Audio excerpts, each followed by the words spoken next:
Hello everyone, welcome back to the channel. आज हम कक्षा 11 हिंदी आरोह बुक के चैप्टर नंबर 7 रजनी पढ़ने जा रहे हैं, जिसके लेखक है मन्नू भंडारी।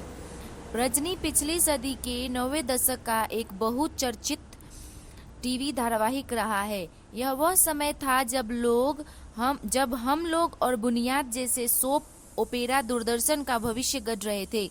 बासु चटर्जी के निर्देशन में बने इस धारावाहिक की हर कड़ी अपने में स्वतंत्र और मुकम्मल होती थी और उन्हें आपस में गूंथने वाले सूत्र रजनी थी।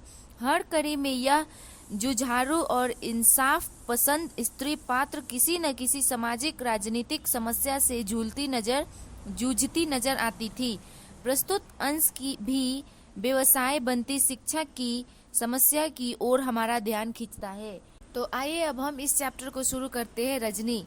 पहला सीन में ये होता है कि रजनी अपने बगल के घर में जो अमित और उसके माँ और पापा रहते हैं वहाँ पे जाती है और बोलती है, लीलाबेन बाजार नहीं चलना है क्या? तो लीलाबेन बोलती है, हाँ आज तो अमित का रिजल्ट आ रहा है, चलना तो था। तो रजनी बोलती है, हाँ तो मुझे तो मिठाई खिलानी पड़ेगी, अमित बहुत इंटेलिजेंट है पढ़ने में, अमित जरूर फर्स्ट और सेकंड में से कुछ आएगा। उसी समय घंटी बजती है और अमित आता है घर में और उसका मुंह उतरा हुआ होता है। तो उसकी माँ बोलती है, क्या हुआ? तो अमित बताता है कि उसको मैथ्स में सिर्फ 72 ही नंबर मिले और इंग्लिश में 86, हिस्ट्री 80, सिविक्स 88, हिंदी 82, ड्राइंग 90, सबसे कम उसको मैथ्स में मिले थे। और वो अपने माँ को बोलता है कि आप लोगों ने मुझे मैथ्स में ट्यूशन नहीं कराया था, इसलिए मेरा नंबर कम आया। इस पर उसकी माँ बोलती है कि तुम तो मैथ्स में पहले से अच्छे थे, ट्यूशन की तो ज़रूरत ही नहीं थी। तो अमित बोलता है कि वो सर बहुत ज़ोर ज़ोर से बोल रहे थे, मतलब बार बार बोल रहे थे कि ट्यूशन कर लो, लेकिन आप लोगों ने नहीं करवाया। अब तो मैं 6th पोजीशन में आया हूँ। तो रजनी बोलती है, मैथ्स सर कौन है? तो अमित बोलता है, मिस्टर पाठक। और जो मिस्टर पाठक थे वो स्कूल के आधे से ज़्यादा बच्चे को ट्यूशन पढ़ाते थे। इस पर वो रजनी बोलती है, ये तो तुम्हारी मम्मी पापा की गलती नहीं है, ये तो मैथ्स टीचर की गलती है, तुम्हें अपना पेपर रीचेक करने के लिए मांगना जरूर चाहिए। तो अमित बोलता है, नहीं ठीक है, रहने दो, कोई बात नहीं। तो रजनी बोलती है कि क्या कोई बात नहीं, हमें इस अन्याय के खिलाफ आवाज़ उठानी होगी और हमें अब तुम्हारा पेपर रीचेक करना होगा। इस पर अमित और उसकी माँ इनकार कर देते हैं। तो रजनी गुस्से से उनके घर से बाहर निकल जाती है। फिर एक नया दृश्य शुरू होता है जिसमें रजनी हेडमास्टर के पास जाती है। हेडमास्टर के ऑफिस के अंदर जाते ही बोलती है कि मैं अमित सक्सेना की ईयरली का पेपर देखना चाहती हूँ, जिस पर हेडमास्टर साफ इनकार कर देता है कि यह रूल नहीं है कि एग्जाम के बाद हम पेपर दिखाएं।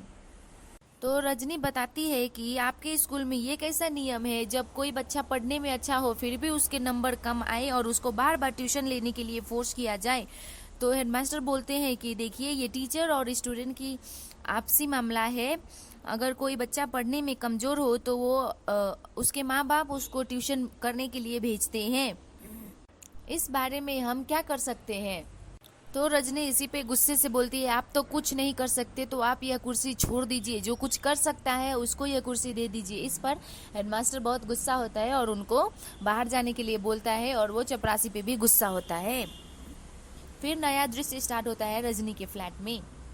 उसकी पति का एंट्री होता है जिसका नाम रवि है। वो पूछता है कि तुम घर से कहीं बाहर गई थी क्या दिन में?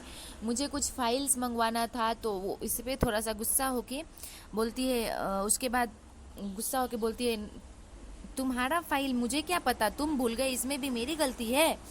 तो फिर वो पति बोलता है, अच्छा बताओ कहाँ गई थी? तो रजनी सब दिन का जो जो हुआ था वो हेडमास्टर के और अमित के बारे में सब बताती है। तो रवि ने बोला कि हाँ ये सब छोड़ दो, सबका ठेका तुमने थोड़ी ना ले रखा है। तो इस पर रजनी फिर से गुस्सा हो जाती है और बोलती है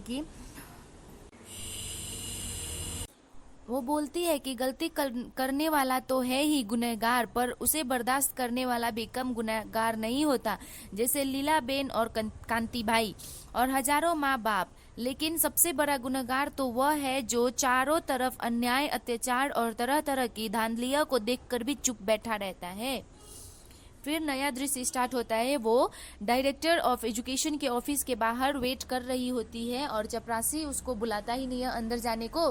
फिर कुछ देर बाद एक आदमी आता है और अपने नाम के नीचे 5 रुपए का नोट देके चपरासी का पीठ थपथपाता है, तो वो उसको अंदर लेके चला जाता है। इस पर जब वो बाहर आता है तो रजनी भी डायरेक्ट ऑफिस के अंदर घुस जाती है। फिर निदेशक बोलता है, कहिए आपको क्या समस्या है। तो रजनी बोलती है, मैं स्कूलों विशेषकर प्राइवेट स्कूलों और बोर्ड के आपकी आपसी रिलेशन के बारे में कुछ जानकारी इकट्ठा करने चाहती हूँ। तो निदेशक को लगता है कि यह कोई रिसर्च प्रोजेक्ट पे काम कर रही है। तो रजनी बोलती है, जब आपका कोई कंट्रोल भी रहता होगा इन स्कूलों पर। तो निदेशक बोलता है, बोर्ड के बहुत से ऐसे नियम हैं जो स्कूलों को मानने होते हैं। स्कूल मानते हैं, सिलेबस बोर्ड बनाता है, फाइनल ईयर के एग्जाम बोर्ड कंडक्ट करता है। तो फिर रजनी बोलती है, स्कूलों में आजकल प्राइवेट ट्यूशन को जो सिलसिला चला हुआ है, ट्यूशन क्या बच्चों को लूटने का जो धंधा चला हुआ है, उसके बारे में बोर्ड का क्या करता है।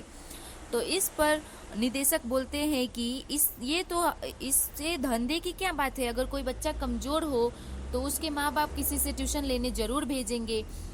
फिर रजनी बोलती है, बच्चा कमजोर नहीं था, वो पढ़ने में अच्छा था। उसने सारे पेपर अच्छे करने के बाद भी उसके नंबर सिर्फ 72 ही मिले। तो निदेशक बोलता है, वेरी सैड, हेडमास्टर को एक्शन लेनी चाहिए। तो फिर रजनी बोलती है, हेडमास्टर बोलते हैं कि हम कुछ नहीं कर सकते।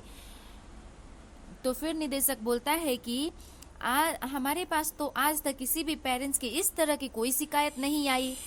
आप ही पहली महिला है और हो सकता है कि आखिरी भी हो जो इस तरह की शिकायत लेकर आई है। तो रजनी बोलती है, ठीक है, तो फिर आपके पास शिकायत का ढेर लगवा के रहूंगी। और यहाँ पे यह दृश्य समाप्त होता है। फिर वो किसी दफ्तर के बाहर संपादक के पास जाके बैठती है और सारा हाल बताती है।